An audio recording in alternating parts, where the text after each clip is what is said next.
So the gopis are speaking so much tattva, and they say, you're the Bandaratma. Then Jiva Goswami says, what the gopis are saying is the verse that Krishna told Durvasa Muni, Krishna told, he said, you don't know, you're a big sadhu, and you're meditating on Paramatma, Durvasa. And by doing that, meditating Paramatma, you attain so many mystic powers. Because the Astasiddhis are the byproduct of intense meditation and the reward of the Lord. But you got stuck with those. You got stuck with your siddhis, and you didn't go forward. But this Grihastha is a king, Ambarish, and he's actually attained prema, Vishnu prema. So everywhere the great Rishi, Durvasa, was chased by the Sudarshan Chakra, and he finally somehow made it to Narayan Loka. He said, listen. And then Narayan said, you don't understand that you're a sadhu, you're a rishi, but you're a vairagi, a tapo gyani. You have so many mystic powers. You can travel throughout the universe. You can visit Shiva Loka and Brahma Loka. And you even came here to Shirdakshai Loka to see me. But the bhaktas, the devotees like this king, he's not a king. He's not a raja. He's a bhakta. And he's a premi bhakta. So therefore, he's the best of all sadhus. Sadhanam hridayam tvayam, sadhanam, this verse is there. They just have the English here. Sadhanam hridayam mayam, sadhanam hridayam tvam. So he says sadhus and saintly loving devotees. Sadhu, generally think sadhu is someone in Rishikesh or whatever. But Vishnu is telling him, sadhu is like this king. He's a king. He has so many queens and so much gold and so much chapan bhog, and he wears silk and he rides in golden chariots. He's a king. And Vishnu is saying, he's a sadhu. Remind you of Gaur Leela, and Pundarik Vidyanidhi, Gadadhar Pandit, Mukundadas, introducing him. So Gadadhar Pandit, he mistook that, he judged that, he thought what was in the book was on the cover. But you can't judge the book by the cover, we say.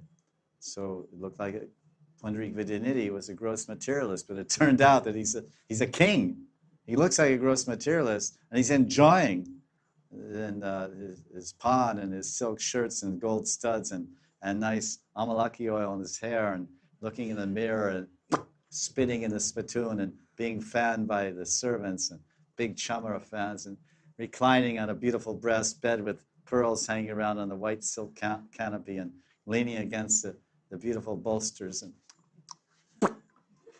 And then Pundari, he said, I want you to meet a great devotee. But he's enjoying like a king. Why? Because he's Vrishabhanu Maharaj. Vrishabhanu Maharaj is a great king. But he turned out to be the greatest of Premi Bhaktas and the greatest of sadhus. So Vishnu is telling the same thing to Durvasa Muni. It's the sadhanam hridayam. Sadhus are always in my heart, and I'm always in their heart. Sadhus like Ambarish. You're a sadhu, and I'm in your heart also. But I'm in your heart as Vishnu. And you saw me in your heart, and you said, give me some mystic power, and you took that. But Ambarish, he doesn't see me in his heart, he sees me everywhere. Right? Yomam pashiti sarvatra sarvam chayi pashiti. He sees me everywhere with love, with the eyes of love, not with the eyes of desire. It says, Bhukti Mukti Siddhikame Sakaleya Shanta. Krishna Bhakta Nishkam Ate Vishanta. He's a Krishna Bhakta Ate, he's Nishkam. He has no desire, so he's peaceful. But you're a siddhikami. Bhukti Mukti Siddhikami. Understand? Siddhikami means you desire mystic powers. So you worship Vishnu, you see Vishnu in your heart, and you got mystic powers. And yeah, that's why you're seeing me now. You were seeing me in your heart, Shirdakshay Vishnu. Now you ran all the way, you went from your soup. But if you ever developed love, you wouldn't have to waste you must be tired running all the way to Shirdakshay Loka. So let me tell you, become a sadhu like this, and I'll always be in your heart. I'm never separated from them. So the gopis are trying to say, we're sadhus. We're not gopis, and we're transcendental.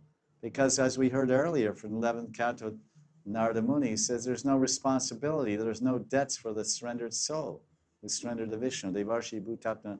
So the gopis have no responsibilities and no debts and no dharmas because they're surrendered at the lotus feet of Krishna. So this is what Jiva Goswami is quoting. So we'll continue with